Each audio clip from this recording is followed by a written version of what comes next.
wabarakatuh.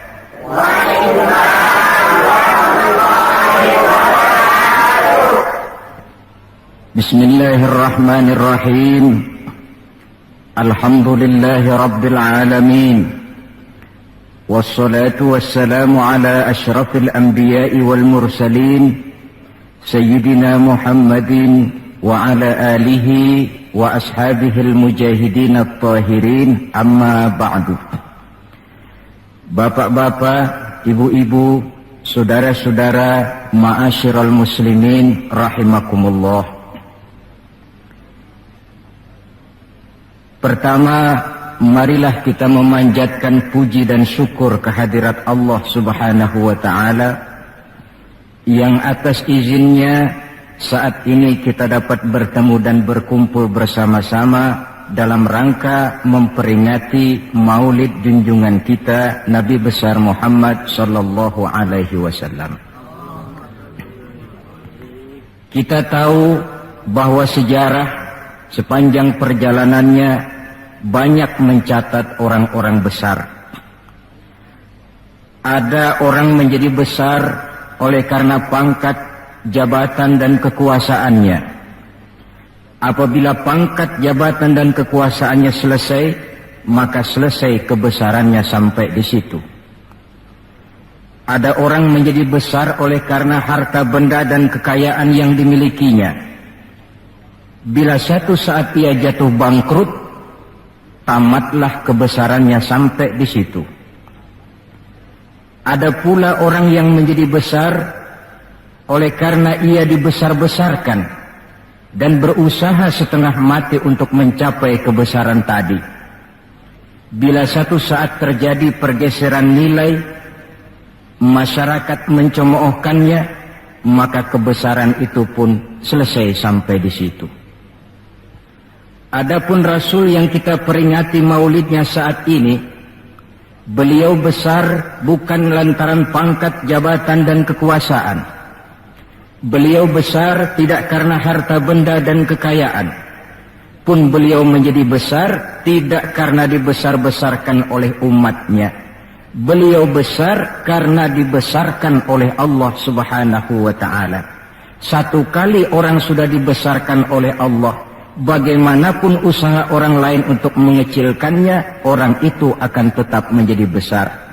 Tetapi satu kali orang dikecilkan oleh Allah, satu negara orang mau mengangkat dia, kalau memang dasarnya potongan nyungsep, tentu tidak akan naik ke atas juga. Jelas Pak? Jelas? Apaan? Pokoknya jelas.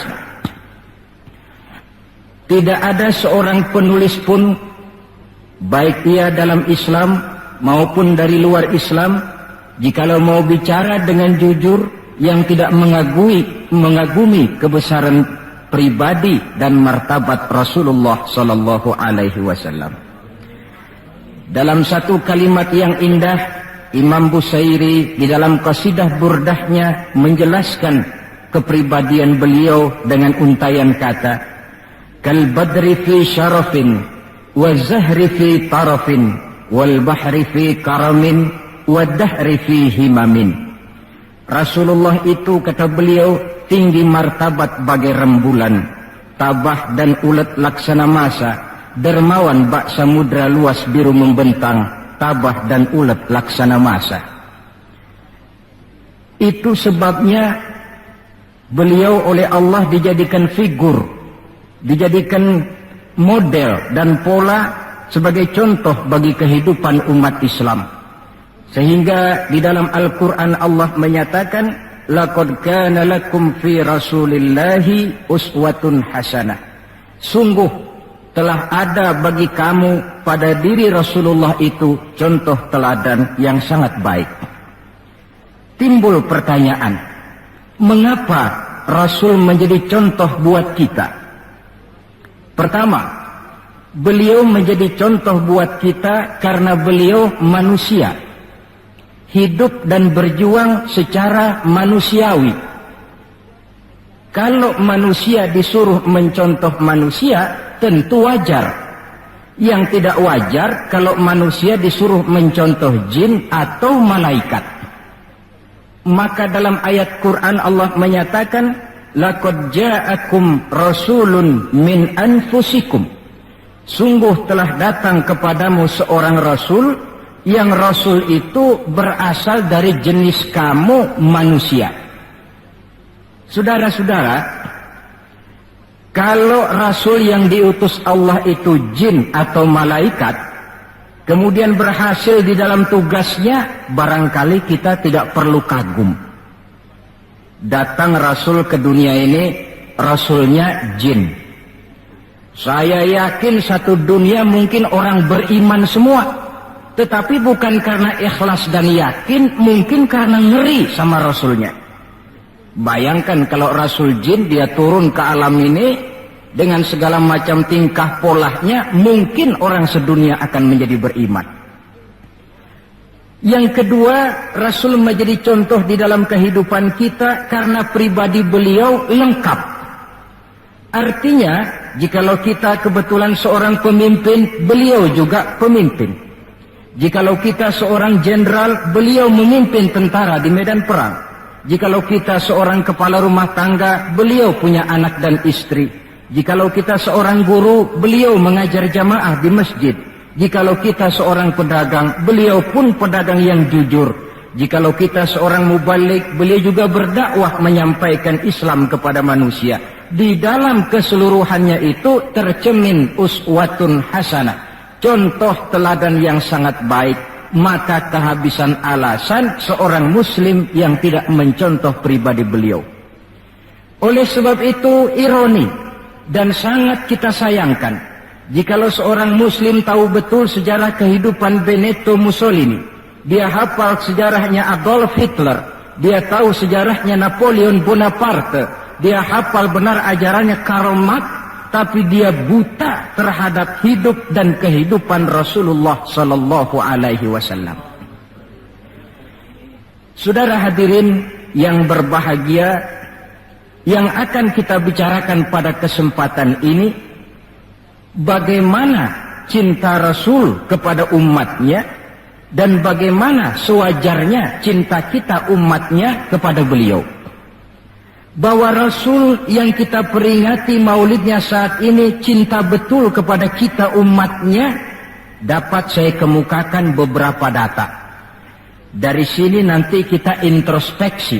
Kalau tahulah kita begitu besar cinta Rasul kepada kita, apa tidak wajar kita juga cinta kepada beliau? Kalau logika ini sudah diterima, pembicaraan pun kita lanjutkan kepada bagaimana sih sebenarnya cinta kepada Rasul itu. Bukti pertama bahwa beliau cinta kepada kita. Saudara-saudara, menurut ukuran zaman sekarang, Rasulullah itu pan hidupnya miskin.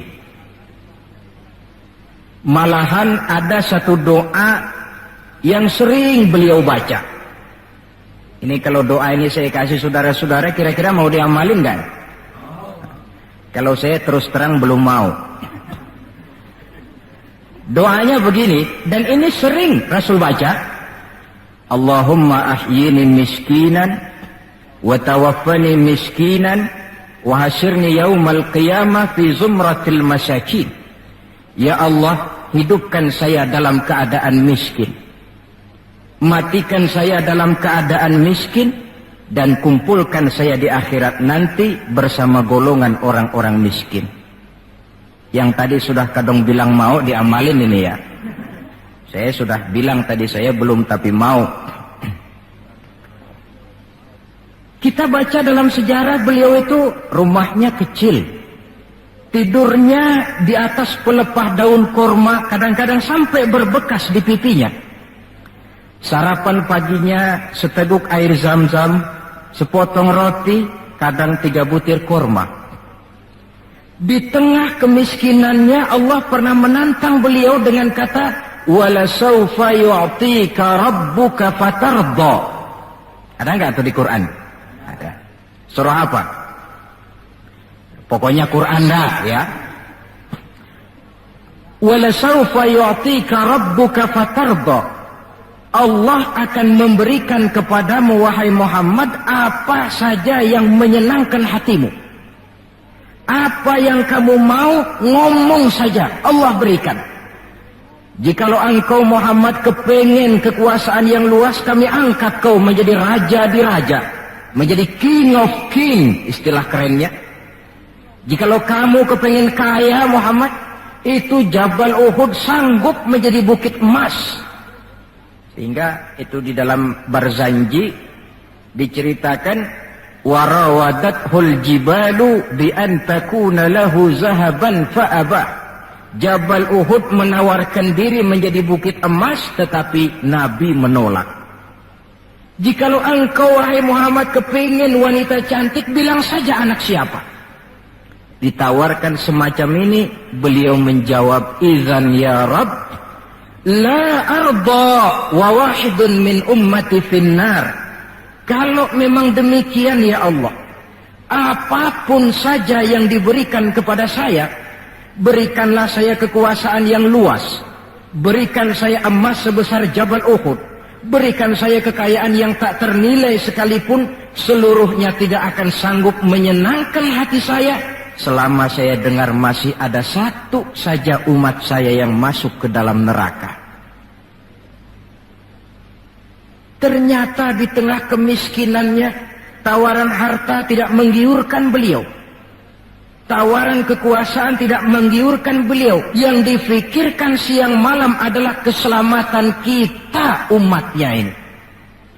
Cuma kadang-kadang kita umatnya yang dipikirin ini seperti pepatah, ada itu pepatah Prancis, balung-balung langka dagingnya, ditulung-tulung langka elinge. Ya, saudara tentu tahu artinya itu, tidak usah saya terjemahkan. Bukti pertama. Bukti yang kedua, ketika turun perintah hijrah, ketika itu posisi umat Islam di Mekah sudah sangat terpepet. Sebagian sahabat sudah mengusulkan, kita hijrah saja ya Rasul. Kata Rasul, sabar mas, hijrah sih hijrah, tapi ini komando belum turun. Sebab kita tahu kebijaksanaan, apapun yang beliau ambil tentu menunggu wahyu. Wa ma yantiqu 'anil hawa in huwa illa wahyu yuha. Nah, lantas ketika benar-benar turun itu perintah hijrah, beliau pidato di depan para sahabat, saudara-saudara, perintah hijrah sudah turun. Berangkatlah tuan-tuan lebih dulu ke Madinah. Lalu anda sendiri kapan ya Rasul? Saya belakangan. Kenapa mesti belakangan? Tuan-tuan harus tahu, yang dicari, yang dikejar-kejar, yang diancam akan dibunuh itu saya. Jikalau kita hijrah bersama-sama ke Madinah, kita akan dikejar-kejar terus. Tapi kalau tuan-tuan berangkat lebih dulu ke Madinah, sementara saya tetap berada di kota Mekah ini, tuan-tuan akan sampai ke kota Mekah dengan tenang dan selamat, sebab saya yang mereka cari masih tetap berada di kota Mekah. Keadaan begitu kritis, tapi umatnya dulu disuruh hijrah, beliau bertinggal di kota Mekah menghadang mara bahaya. Ini rupanya pemimpin lebih mementingkan keselamatan orang yang dipimpinnya daripada keselamatan dirinya sendiri. Enggak mentang-mentang turun perintah hijrah terus ngepak koper, udah ya gue duluan. Tidak, umatnya yang disuruh berangkat dulu, keselamatan umatnya yang dipikirkan, cintanya kepada umatnya. Bukti yang ketiga, saudara-saudara, bahwa Rasul cinta kepada kita. Dikala beliau akan datang ajal, hari Senin tanggal 12 Rabiul Awal seperti hari kelahirannya. Dikala itu sakit beliau sudah agak payah. Datang waktu subuh di Madinah ini, Bilal pun azan di masjid.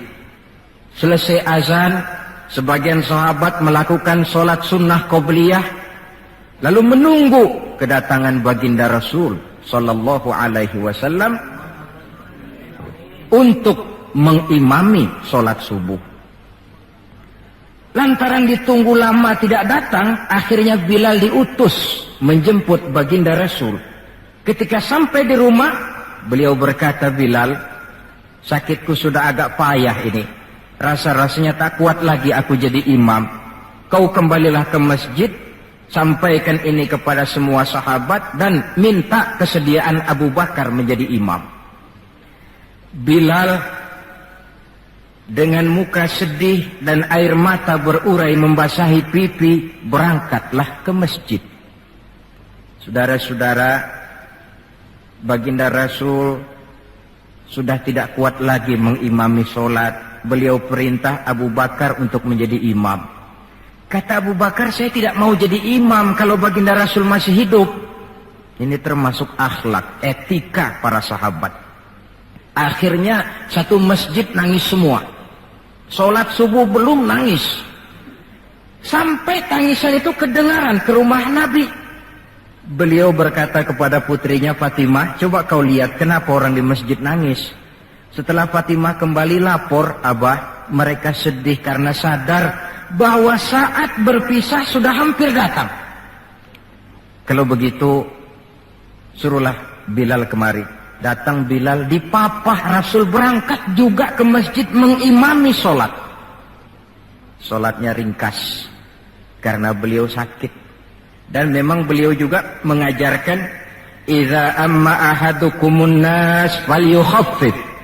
Kalau kamu jadi imam, ringankan sholatmu. Kalau jadi imam jangan panjang-panjang. Sebab apa? Di belakang kamu yang jadi makmum itu orangnya tidak sama semua. Ada orang tua yang diri saja sudah payah. Ada orang yang punya penyakit darah tinggi, kalau sujud kelamaan kepalanya ngebet. Ada yang habis sholat janji mau terima duit, kakinya sudah gatal kepengen pulang. Kalau jadi imam jangan lama-lama, kata Rasul. Tetapi kalau kamu sholat sendirian, falyutawil masya'a, persilahkan sepanjang yang menurut kamu mau. Jangan mentang-mentang sudah dipilih jadi imam, overacting. Jadi imam sholat isya, rakaat pertama selesai Fatihah, surah Baqarah. Rakaat kedua selesai Fatihah, surah Yasin. Namanya makmum, tidak punya alternatif, tidak punya pilihan. Ikut sih ikut, tapi kan hatinya kan ngedumel. Paling sekali ini doang dah gua sembahyang di sini. Besok nggak bakalan gua balik lagi. Kenapa? Imam nggak tahu diri. Jadi bahasa lain, kalau dalam bahasa sosial ini, imam harus ngerti aspirasi makmum. Pemimpin mesti tahu kehendak orang yang dipimpinnya. Kalau tidak, yang akan timbul pasti partisipasi semu.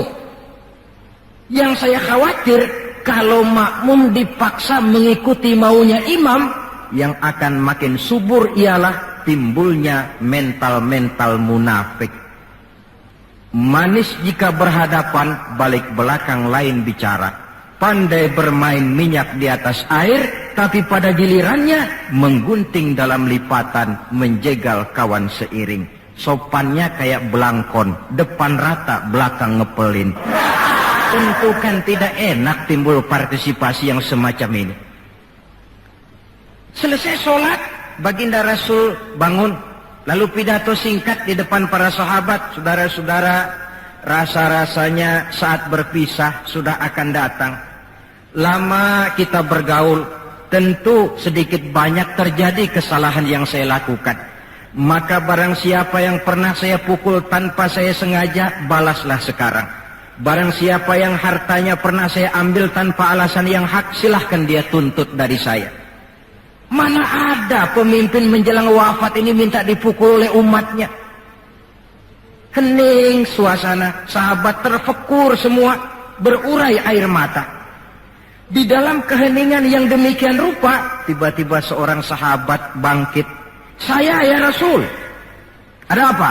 Sahabat itu namanya Sawad, sesuai dengan namanya, orangnya rada hitam. Ya Rasul, dalam satu peperangan, Tuan mau mecut onta. Tuan sih mungkin nggak lihat bahwa saya di belakang onta itu. Saya kena pecut. Jadi bagaimana? Ya saya nuntut balas dong. Ini sahabat yang lain jengkel nih, sawat gila juga. Orang sudah mau berpisah begini masih nuntut balas. Baik sawat, Umar tolong ambilkan cambuk. Sayyidina Umar sambil nyerahin cambuk, sawat, kalau bahasa kita buat talangin aja dah. Gak usah Rasul, saya saja yang kau cambuk. Kata Nabi Umar, biar dia kena cambuk saya, biar dia balas saya. Silakan sawat. Ya Rasul, apalagi? Waktu saya kena cambuk tuan, saya nggak pakai baju. Jadi biar seri dong. Tuan bukalah baju tuan. Baik, Rasul buka bajunya. Ketika baju sudah dibuka, sawat buang cambuk itu. Dia berlari merangkul badan Rasul seerat-eratnya. Sampai sebagian sahabat makin bingung. Ini apa maunya sawat? Ya Rasulullah, saya tahu sebentar lagi kita akan berpisah. Saya tidak tahu apa di akhirat nanti kita bisa kumpul. Kalau saya untung masuk sorga, mungkin kelas saya di sorga lain dengan kelas tuan. Itu kalau saya ke sorga. Kalau saya nggak ke sorga, sudah terang kita nggak akan ketemu. Maka sebelum saya berpisah dengan tuan, saya kepengen kulit badan saya yang hina ini bersentuhan dengan kulit badan tuan yang mulia. Kalau saya nggak akal-akalin begitu, tuan nggak bakalan buka baju katanya. Oh, rupanya itu yang dimaui sawat. Sehingga Rasul dalam keharuannya beliau berkata, siapa yang ingin melihat contoh salah seorang penduduk sorga, lihatlah sawat ini, karena dia cinta benar kepada saya. Setelah itu beliau kembali ke rumahnya, berkata kepada putrinya Fatimah, kalau ada tamu bilang Abah sudah tidak bisa terima tamu. Baik Abah. Sementara Allah memerintahkan malaikat maut datang. Malaikat maut, turun kau ke alam, ambil roh kekasihku Muhammad. Turun malaikat maut dalam bentuk manusia. Ketuk pintu, keluarlah Fatimah putri baginda Nabi. Tuan, maaf saja, ayah tidak terima tamu. Katakan, saya yang datang. Melihat roman muka orang ini, Fatimah gemetar seluruh badannya, lalu kembali kepada ayahnya. Ayah, ada tamu. Saya bilang ayah tidak terima tamu. Dia malah berkata, katakan saya yang datang. Melihat roman mukanya, gemetar seluruh tubuh saya. Hebat orang ini. Siapa sih ayah? Baginda senyum. Fatimah, kau tahu siapa yang datang? Tidak tahu ayah. Yang datang itu Fat, hadimul lazat wa qati'us syahawat. Yang datang itu Fat, dialah yang menghancurkan seluruh kesenangan dunia. Dia yang memisahkan kita dengan semua yang kita cintai. Yang datang itu malaikat maut, Pak. Suruh dia masuk. Ketika malaikat maut masuk, ya malaikat maut sudah datang saatnya. Ya Muhammad. Aina Jibril? Malaikat Jibril di mana? Sebentar lagi dia datang. Ketika turun malaikat Jibril, baginda Nabi bertanya, akhbirni ya Jibril, mali indallahi minal karamah. Wahai Jibril, tolong beritahu saya. Kalau sebentar saya menghadap Allah, kehormatan apa yang diberikan Allah kepada saya? Tidak usah khawatir Muhammad, kata malaikat Jibril. Inna abwabas sama qad futihat, wal malaikatu saffu sufufan yantaziruna li ruhik. Pintu langit sudah dibuka. Malaikat sudah berbaris menunggu kedatangan rohmu yang suci. Alhamdulillah. Kalau itu saya ya? Iya. Kalau umat saya bagaimana Jibril? Umat saya. Umatmu, iya. Umatmu juga jangan khawatir Muhammad. Allah sudah memberikan fasilitas, kata Allah, inni haramtul jannata ala sairil umam hatta tadkhulaha ummatuka. Surga ku haramkan buat seluruh umat, kecuali kalau umatmu Muhammad sudah masuk ke dalamnya. Ini fasilitas. Jadi sungguh pun kita umat terbelakang menurut abjad, tapi disuruh diberi fasilitas masuk surga lebih dahulu ketimbang umat-umat yang lain. Alhamdulillah, kalau begitu legalah saya, kata Nabi. Mari malaikat maut persilahkan, saya ikhlas. Lalu diambillah ruh beliau perlahan-lahan, naik ruh itu ke lutut, ke pusat, ke dada, sampai ruh di tenggorokan. Fatimah dekatkan telinganya ke bibir ayahandanya yang mulia itu. Suara terakhir yang sempat direkam oleh Sayyidatuna Fatimah, Bisikan terakhir menjelang wafat 3 kalimat. As-shalah, as-shalah, an-nisa, ittaqun nisa, ummati, ummati. Dengan kalimat itu beliau kembali menghadap Allah. Solat, jaga solat. Wanita, lindungi kaum wanita. Umatku, umatku. Itu kalimat terakhir yang beliau ucapkan. Kita umatnya yang disebut. Manalah di dunia ini pemimpin yang sempat nyebut umatnya dikala mau ajal. Napoleon Bonaparte, singa daratan Eropa, luas kekuasaannya. Dikala mau wafat dia tidak sempat nyebut bangsanya, bangsa Prancis. Yang sering dia sebut Margaret Josephine, Margaret Josephine, gacoannya. Adolf Hitler, gagah perkasa. Dikala hari-hari akhir kejayaannya, dia tidak nyebut Jerman.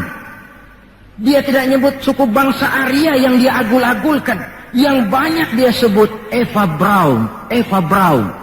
Sebagaimana Julius Caesar pun menyebut Cleopatra. Adapun baginda Rasul di akhir hayatnya tidak beliau nyebut bangsa Arab. Tidak anaknya, tidak istrinya, tidak sahabat dan orang-orang yang dekat dengan beliau. Tetapi yang disebut kita umatnya. Pada detik-detik terakhir daripada kehidupan beliau. 3. Bukti yang keempat bahwa beliau cinta betul kepada kita umatnya. Nanti di akhirat. Ini sudah ada yang pernah ke akhirat belum? Sama. Mau? Bukan, kalau mau saya catat besok berangkat. Ini gampang kok ini urusan ini. Nanti di akhirat, setelah Allah mematikan semua yang bernama hidup, maka yang pertama kali dihidupkan kembali pada kehidupan itu para malaikat. Setelah malaikat dihidupkan kembali, maka Allah memberikan tugas kepada para malaikat, katakanlah semacam panitia akhirat. Nah, malaikat Malik, siapkan itu neraka. Aku akan bakar itu bajingan-bajingan tengik, koruptor-koruptor, mereka yang ketika di dunia tidak mau sujud, mereka yang jauh dari majelis taklim, mereka yang benci kepada ulama. Kau Ridwan, siapkan surga. Aku akan balas hamba-hambaku yang ketika di dunia mereka rajin sujud, dekat dengan ulama, menyintai majelis taklim, gemar berbuat kebajikan. Kamu, Jibril dan Mikail berangkat ke surga, ambil kendaraan yang bernama Buraq, bawa pakaian kebesaran, turun ke alam, cari di mana kubur kekasihku Muhammad, bawa dia ke surga. Turunlah malaikat Jibril dan Mikail. Ketika itu alam sudah rata. Malaikat Jibril berdoa, ya Allah, saya mohon pertolonganmu agar bumi yang menyimpan tubuh suci Muhammad terbuka hendaknya. Terbuka kubur Nabi. Beliau bangkit dari kubur mengusap-usap mata seperti orang bangun tidur. Tengok kanan malaikat Jibril, tengok kiri malaikat Mikail. Lalu beliau bertanya, ayu yaumin hadza ya Jibril? Ini hari apa ya Jibril? Kata malaikat Jibril, ya Muhammad, hadza ma wa'ada ar-Rahman. Inilah hari yang dijanjikan Allah. Ini hari kiamat Muhammad. Kiamat, kiamat. Ya Jibril, jikalau ini memang hari kiamat, aina tarakta ummati? Kalau ini memang hari kiamat Jibril, umat saya di mana? Kita yang ditanya. Bangun dari kubur, tahu kalau itu hari kiamat, pertanyaan pertama, umat saya di mana? Barangkali kalau saudara yang bangun paling dulu dari... Adapun baginda Nabi, saudara-saudara, ketika pertama bangkit dari kubur itu, kitalah umatnya yang menjadi pertanyaan pertama. Malaikat Jibril menjawab, ya Muhammad, tidak ada orang yang dibangkitkan sebelum kamu. Kaulah orang pertama. Lalu bagaimana sekarang? Kita ke surga. Perintah Allah, perintah Allah. Berangkat ke surga. Setelah di surga, beliau seperti orang bingung. Sampai Allah menegur, ya Muhammad, apa kurang enak surga? Enak ya Allah. Apa tidak cukup fasilitas? Cukup. Kenapa kamu seperti orang tidak betah? Saya mikir umat saya ya Allah. Iya, saya sudah enak-enak duduk di kursi empuk. Umat saya bagaimana umat saya? Jadi mau kamu bagaimana? Saya minta izin ya Allah, mau keluar dulu, mau tengok saya punya umat. Sudah di surga permisi keluar mau tengokin umatnya. Dikala kita umatnya lewat di atas sirat, beliau angkat kedua tangan seraya berdoa, Allahumma sallim sallim. Ya Allah, selamatkan umatku yang sedang lewat di atas sirat, selamatkan ya Allah. Dari dunia sampai akhirat beliau cinta kepada kita. Dari dunia sampai akhirat beliau bela kita. Betapa pemimpin semacam ini tidak kita cintai. Masalahnya sekarang, kalau kita sudah sependapat bahwa kita juga cinta kepada Rasul, apa sih artinya cinta kepada Rasul itu? Hadirin, pertama, man ahabba syai'an aktsara min dzikrihi. Siapa yang cinta sesuatu, dia tentu banyak menyebut yang dia cintai. Ini tandanya orang cinta, banyak nyebutin. Kalau saudara cinta kepada harta, tentu kalau ngobrol yang banyak saudara sebutin harta. Kalau saudara lagi ngobyek tanah, seneng cinta sama tanah, asal ngobrol di warung mesti tanah yang dimeterin. Walaupun tanah orang. Kalau saudara kebetulan sedang jatuh cinta kepada seorang perempuan, bahkan dalam tidur pun kebawa-bawa namanya saudara sebut. Orang yang cinta sesuatu, dia banyak menyebut yang dia cintai. Cinta kepada Nabi, banyak menyebut Nabi. Menyebut Nabi apa lalu? Muhammad, Muhammad, Muhammad, Muhammad. Tentu bukan. Sebab kita tahu dalam kehidupan sehari-hari saja kita punya tata krama. Gubernur lewat, tentu tidak berani kita secara langsung menyebut namanya. Mesti kita berkata, itu ada Bapak Gubernur lewat. Kita sebutlah predikatnya. Itu ada Bapak Menteri lewat. Itu kepada pejabat. Entahlah pula kepada seorang junjungan alam. Banyak menyebut Nabi artinya banyak membaca sholawat kepada beliau. Sekurang-kurangnya Allahumma sholli ala Sayyidina Muhammad wa ala ali Sayyidina Muhammad. Satu. Yang kedua, orang yang cinta kepada sesuatu biasanya menjaga, memelihara warisannya. Kita punya orang tua meninggal dunia, ada warisannya, tentu kita jaga sebaik-baiknya. Sudahlah, nggak bisa nambahin, sekurang-kurangnya nggak jualin melulu. Jikalau Rasul meninggalkan kita, jelas beliau tidak meninggalkan harta, beliau tidak meninggalkan kebun, pabrik, tanah dan sebagainya. Tapi beliau meninggalkan warisan kepada kita untuk kita jaga, kita pelihara bersama. Apa yang warisan yang beliau tinggalkan? Prinsipnya 3. Yang kedua terdapat dalam hadis, taraktu fikum amrain lan tadillu ma in tamassaktum bihima abada, kitaballah wa sunnata rasulih.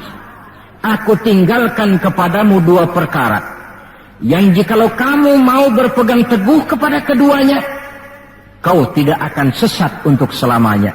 Quran dan sunnah Rasul. 2. Warisan yang ketiga dalam hadis, al-ulama warasatul anbiya. Ulama adalah ahli waris Nabi. Kalau demikian, maka warisan Nabi itu 3. Quran, sunnah, ulama. Inilah warisan yang perlu kita jaga, warisan yang perlu kita pelihara, yang kita laksanakan dan terjemahkan di dalam kehidupan kita. Mari kita lihat. Warisan pertama, Quran. Kitab suci bagi kita umat Islam. Bagaimana cara kita memelihara warisan yang namanya Quran ini? Pertama, usahakanlah agar membaca Quran menjadi salah satu hobi di dalam kehidupan kita. Kata Nabi, innal ladzi laisa fi jawfihi syai'un minal Qur'an kal bait.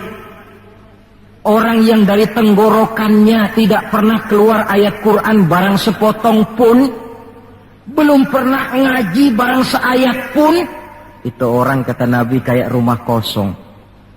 Rumah biar bagus, potongan Spanyol, gede, mahal, kalau kosong kan angker. Kuntilanak, tuyul, memedik, betah di situ.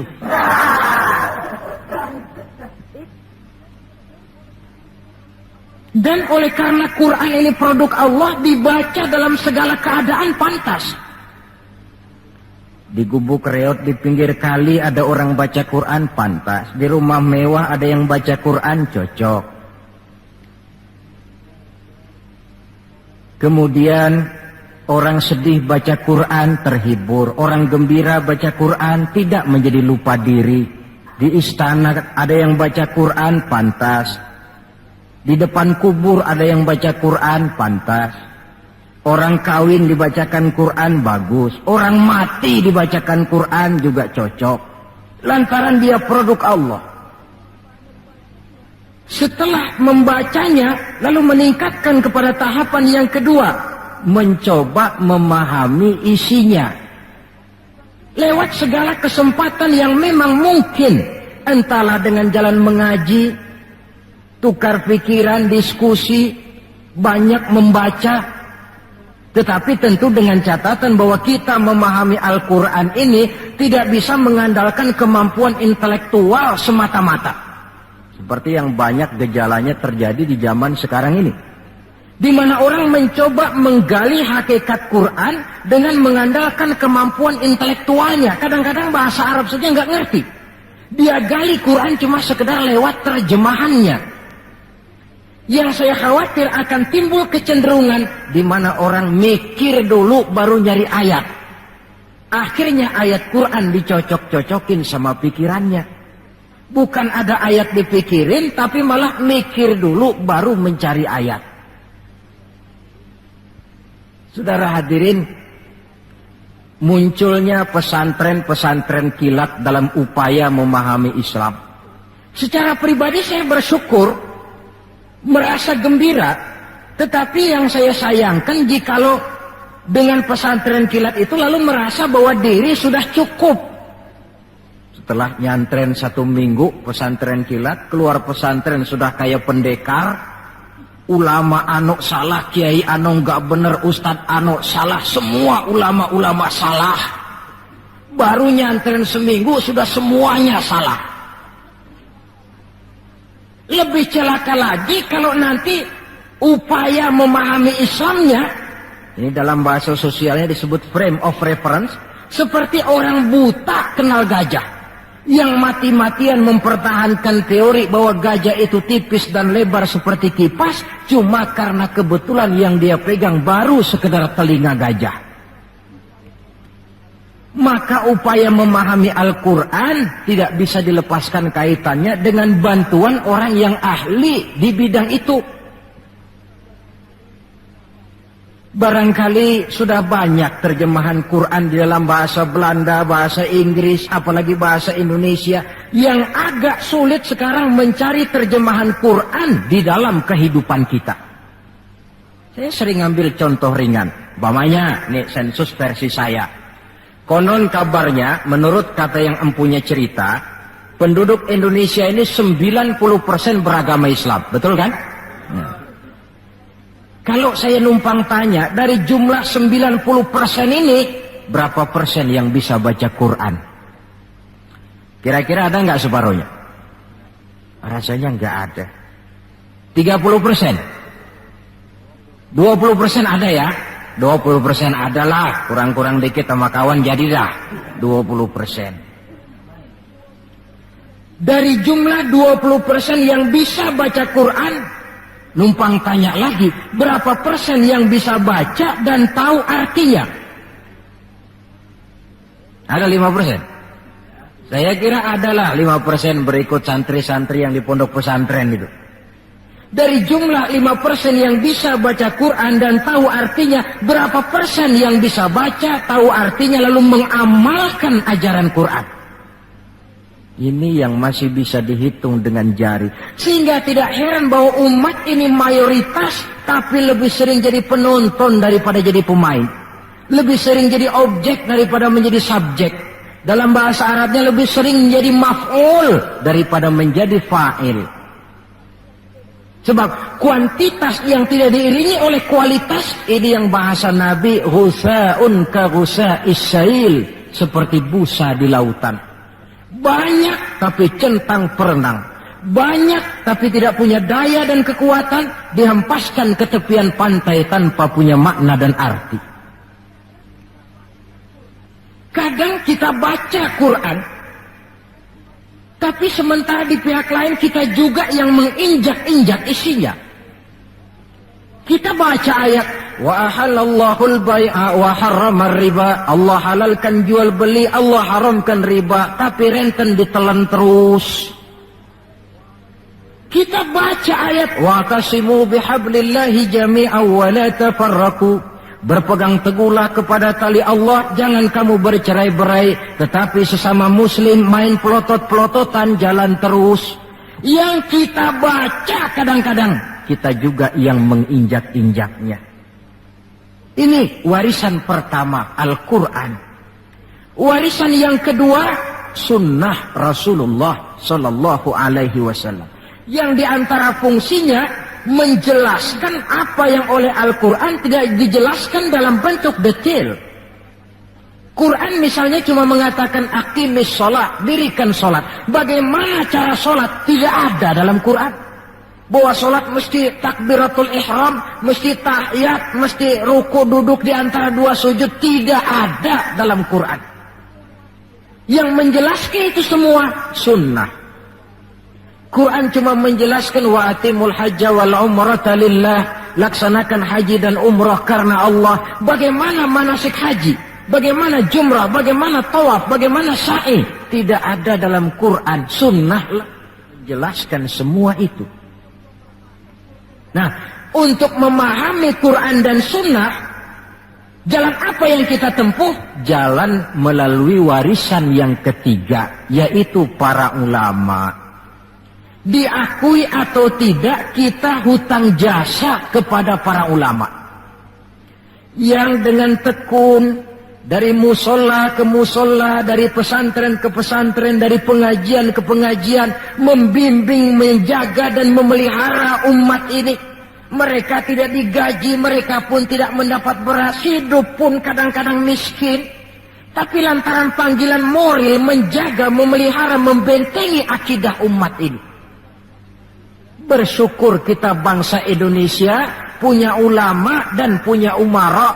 Kedua-duanya penting, kedua-duanya berjasa, kedua-duanya membangun. Tidak ada yang satu lebih penting dari yang lain. Cuma bidang pembangunannya saja yang lain-lain. Orang kadang-kadang usil, Pan. Apaan ulama katanya, kerjanya ngomong doang. Sekarang kan zaman pembangunan, perlu karya nyata. Mana ada kiai bangun jembatan? Ngomong aja. Ini saya pikir orang bicara begini ini nggak ngerti masalah. Bukankah asas manajemen yang modern saja mengajarkan the right man on the right job, the right man on the right place, bahwa orang harus ditempatkan sesuai dengan proporsinya. Nah, kalau kiai disuruh bangun jembatan, apa Pak Lurahnya mau ngajar tafsir? Setiap kita membangun, cuma bidang pembangunan kita yang berbeda-beda. Dan kenyataan makin menunjukkan kepada kita, saudara-saudara, sekarang ini yang namanya ulama, maaf-maaflah, sudah merupakan jenis makhluk langka. Malahan barangkali sudah termasuk jenis makhluk yang harus dilindungi dari kepunahan ini. Dan mencetak sarjana lebih gampang ketimbang mencetak kiai. Saudara mau jadi sarjana, taruh sekolah 22 tahun dah, udah campur nggak naik itu. Ya cobalah kalau TK 1 tahun, TK 1 tahun, SD 6 tahun, PAN 7 tahun, SMP 3 tahun, 10 tahun, SMA 3 tahun, 13 tahun, kuliahlah 5 tahun, 18 tahun, cadangan nggak naik lah 4 tahun.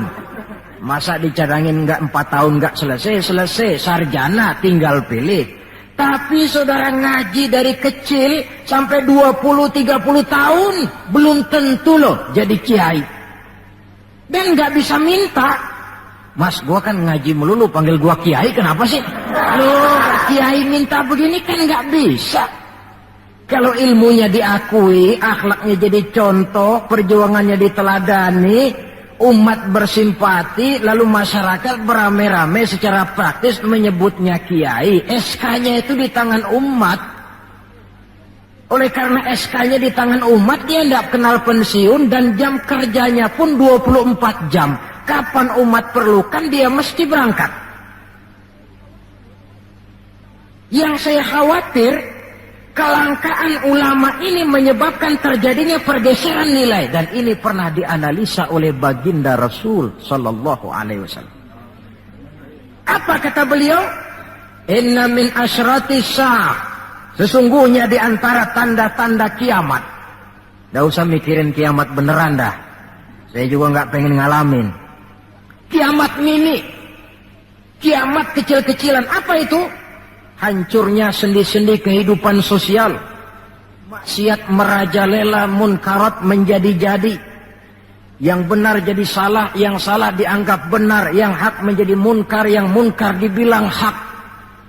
Kemakmuran cuma kata, keadilan cuma teori, hukum kayaknya cuma buat orang kecilan, orang gedean kagak mempan hukum. Padahal hukum kalau sudah pandang bulu terang, yang enak yang banyak bulunya. Siapa yang banyak bulunya? Monyet. Kalau hukum pandang bulu, monyet keenakan. Pergeseran nilai terjadi. Kiamat macam ini yang kadang-kadang kita temukan dalam kehidupan. Penyebabnya apa? Kata Nabi yang pertama, ayyurfa'al ilmu. Ilmu diangkat oleh Allah.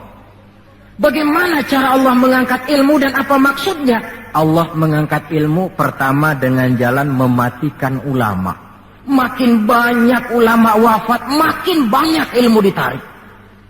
Yang kedua, kurangnya minat orang belajar agama. Majelis taklim yang non formal atau yang formal seperti madrasah dan pesantren. Pikiran orang sudah pikiran perut. Sekolah sama dengan ijazah, ijazah sama dengan lapangan kerja. Dalam kondisi macam itu, madrasah mendapat perhatian sebelah mata. Maksudnya apa ilmu ditarik ini? Agama dikucilkan. Kalau 1-2 kali disebut-sebut agama, itu cuma alat pelengkap saja. Agama cuma pidato, agama cuma seminar, agama cuma kongres, agama cuma muktamar. Tapi bahwa agama jauh dari kehidupan sehari-hari, itu merupakan realita.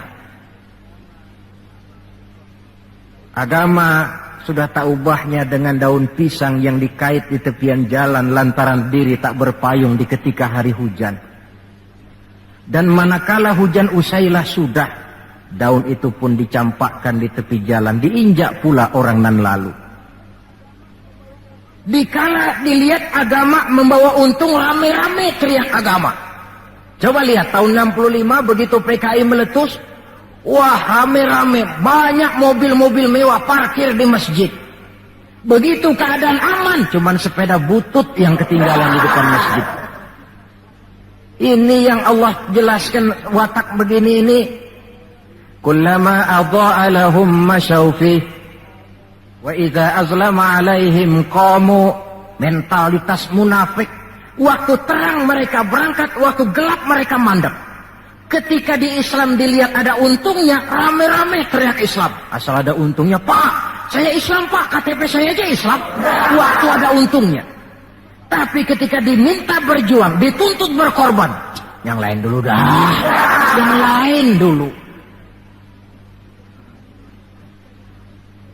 Nah, kalau ilmu sudah ditarik, timbul ekses berikutnya. Apa kata Nabi? Wa yuzharul jahlu, nampak kebodohan di mana-mana. Lantaran ulama tidak ada yang menjelaskan halal haram, hak batil, ma'ruf munkar, tidak ada. Orang hidup menurut seleranya, timbul permissive society. Terjadi pergeseran nilai. Akibatnya kata Nabi, wa yafshu zina wa yushrabal khamr. Maka zina pun dikerjakan terang-terangan. Arak jadi minuman kebanggaan. Sebagian anak muda belum bangga kalau belum bisa mabok. Yang nggak mabok dianggap kolot. Kampungan lo. Bikin malu baru kena segelas sejodoh miring. Cengeng. Teman kita no hebat sampai nyungsep di comberan. Yang nyungsep hebat. Terjadi pergeseran nilai. Lantaran apa? Ilmu ditarik, ulama banyak wafat, minat orang belajar agama berkurang. Maka sekali lagi bersyukurlah kita, bangsa Indonesia, punya ulama dan punya umarok. 3 warisan Nabi yang perlu kita pelihara jikalau kita cinta kepada beliau. Quran, sunnah, dan ulama. Kemudian yang terakhir, orang yang cinta sesuatu, tentu dia mengikuti, mencontoh yang dia cintai. Jikalau kita cinta kepada baginda Nabi, sekurang-kurangnya kita mencontoh pola kehidupan beliau. Saudara remaja, cinta kepada Michael Jackson, umpamanya. Tentu lalu timbul gairah nyontoh. Ini Michael Jackson, bajunya potongannya bagaimana? Bikin. Kacamatanya model bagaimana? Beli. Rambutnya bagaimana? Oh, sebelah cukur, sebelah enggak. Bikin. Pokoknya pantas enggak pantas, nyontoh. Orang yang cinta sesuatu, dia contoh yang dia cintai. Jikalau kita cinta kepada baginda Nabi, pola kehidupan beliau pun kita perlu mencontohnya. Apa yang terpenting dalam kehidupan ini untuk kita jadikan contoh? 2 hal saja. Pertama, akhlak, dan yang kedua, ibadah. Kita tahu akhlak beliau bukan cuma manusia, Allah yang puji. Wa innaka la'ala khuluqin azim. Engkau wahai Muhammad benar-benar berada di atas budi pekerti yang sangat luhur. Kalau Allah saja sudah memuji, apalah artinya pujian kita manusia ini? Allah saja memuji beliau, apalah artinya pujian kita ini? Tidak cuma teman, lawan pun mengagumi ketinggian akhlaknya. Kalau orang berakhlak kepada teman barangkali masih wajar, tapi berakhlak kepada musuh, ini yang tidak semua orang bisa. Pernah selesai sholat zuhur, beliau tidur di bawah pohon korma.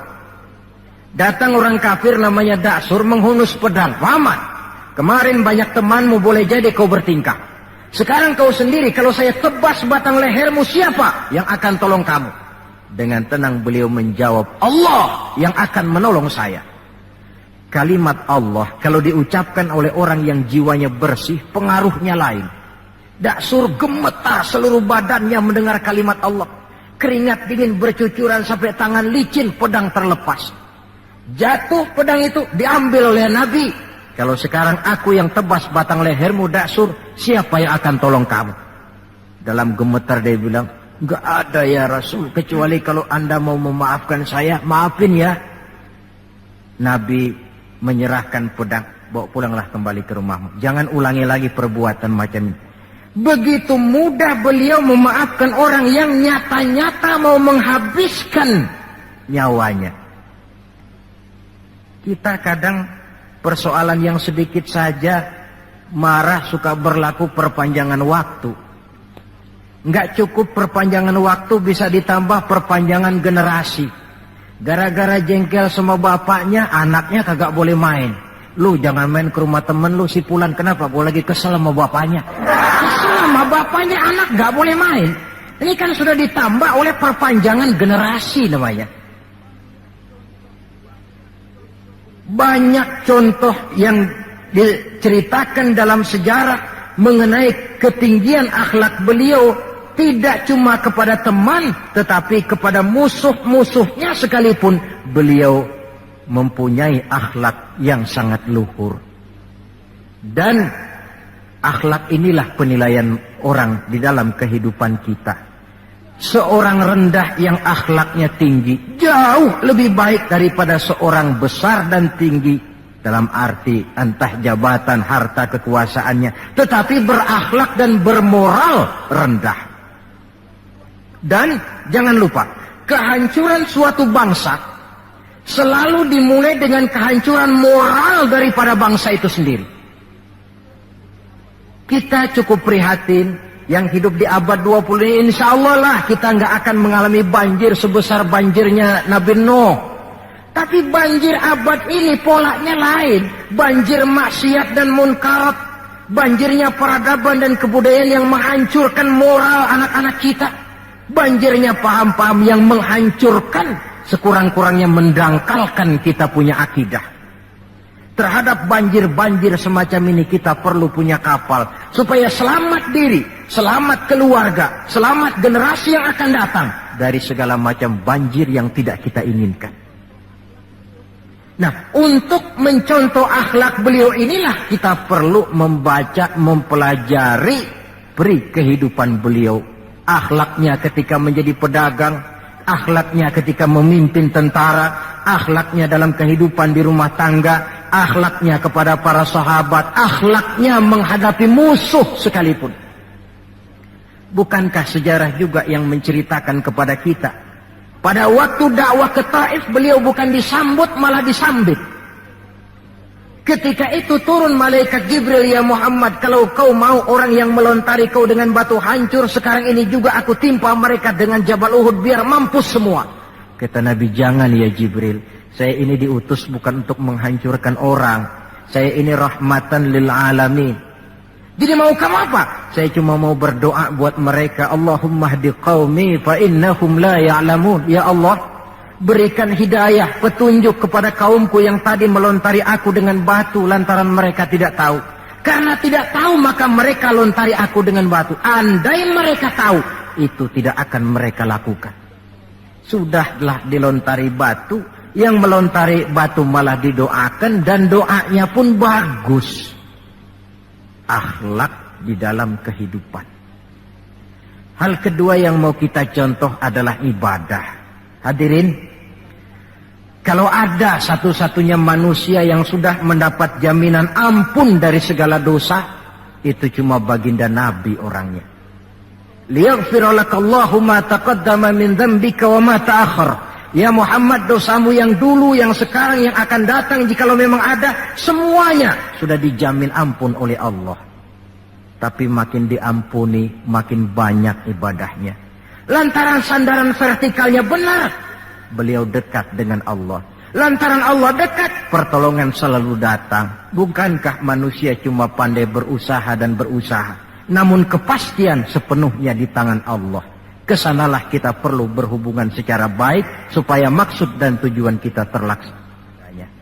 Nah, ibu-ibu dan bapak-bapak, maafkan saya agaknya cuma sekedar inilah yang dapat saya sampaikan pada pertemuan kali ini. Mudah-mudahan cinta kita kepada baginda Rasul bisa kita wujudkan dengan pertama, banyak membaca sholawat kepada beliau. Yang kedua, menjaga warisan yang beliau tinggalkan, Quran, sunnah, dan ulama. Dan yang ketiga, mencontoh beliau sesuai dengan batas kemampuan kita sebagai manusia. Sekian dan demikianlah, lebih kurang mohon maaf. Usikum wa iyaya bitaqwallah. Wassalamualaikum warahmatullahi wabarakatuh.